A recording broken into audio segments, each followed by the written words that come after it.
All right, disappointing loss for our team. There's no doubt in my mind we got a team that really cares and really wants to do good things, but it's kind of the story of last week that if you do enough things to beat yourselves, it's going to be very hard to win at any league. -3, slow start. I thought our guys battled back, but I'm just a big believer in yards equal points. We got 300 yards. 100 equals 7 points. You need to be sitting at 21 points at least at the minimum. And if you're not, then hey, what are the reasons why? And the turnovers become very clear to me. But again, I think the guys battled. They fought. We played a much better second half, but we can't put ourselves in that type of hole. First one from me, Coach. It feels like you guys had a trick play in the bag for each one of these games. Came out with one today. It seemed to help and spark it with 3 on the board. What went into the timing specifically for Kafusi to come through?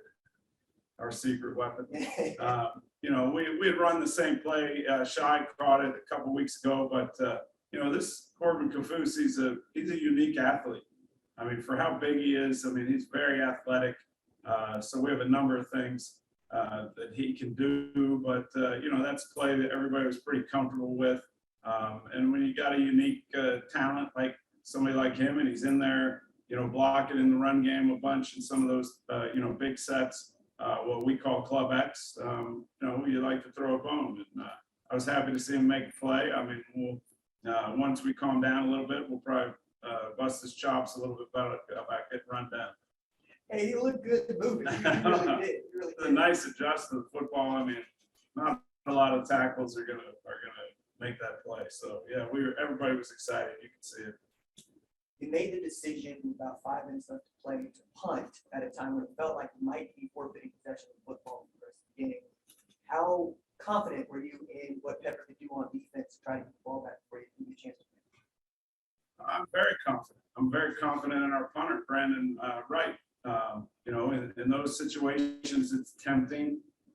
But if you got, I knew we had a couple timeouts. We got a chance to pin them back and get the ball back with decent field position. We didn't quite get it where your attention, but we got to stop when we needed. We got the ball and we had a chance to tie the game.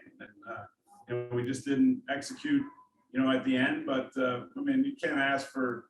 I have no regrets as far as, that decision because we did get the ball, we got to stop, and we got the football down in a position where we potentially could score. Last one from you, Coach. Jordan seems to be just settled in later in the game and later into the game.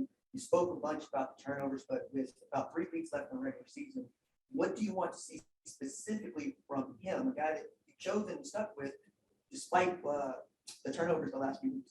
Yeah, the quarterback's ultimately going to be the one that the spotlight goes on when there's a turnover.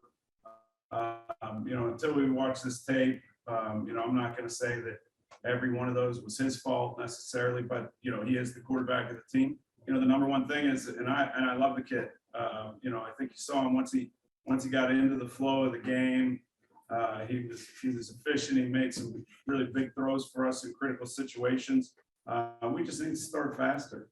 Whether it's him, we didn't run the football very, very well early. We started running it a little bit, as we got it again into the game. And there's ebb and flow to every football game. The encouraging things to me, we had a couple new guys. Anthony Butler was out there, number 50. I heard his number called about 10 times. He came out and made plays for us. With this transition, being able to add a couple guys, I think, we've done, Frank Gans is now in charge of that, along with myself. And, I think we got some good guys, high character guys that are so grateful to come play. Two of them drove from Texas all night together, and they didn't even know each other. They drove 13 hours. They had a Tesla. They had to stop and charge it up every 2 hours. But, these guys are just like, I'm blessed. They're so grateful to be here.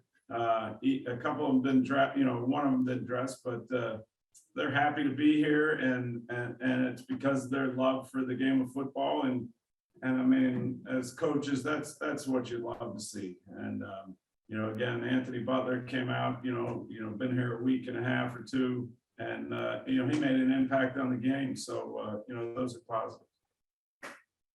I like the Bucko shirt, by the way. Oh, appreciate that. Thank you. Thank you. Are there any questions from our Zoom audience? Yes. Hi, Coach. Angelo Fioris from the USFL Network.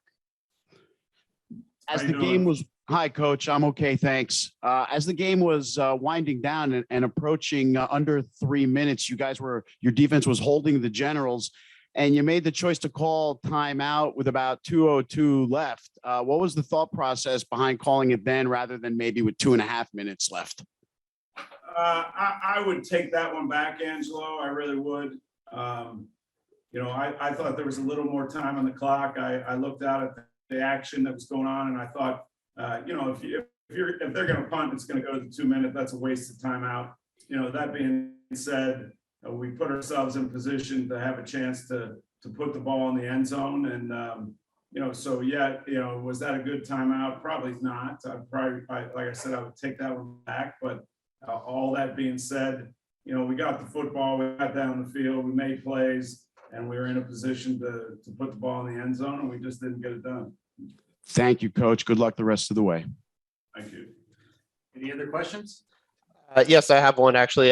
Hello, Coach Haley. This is Andrew Murray from USFL News Hub. Hey, Andrew.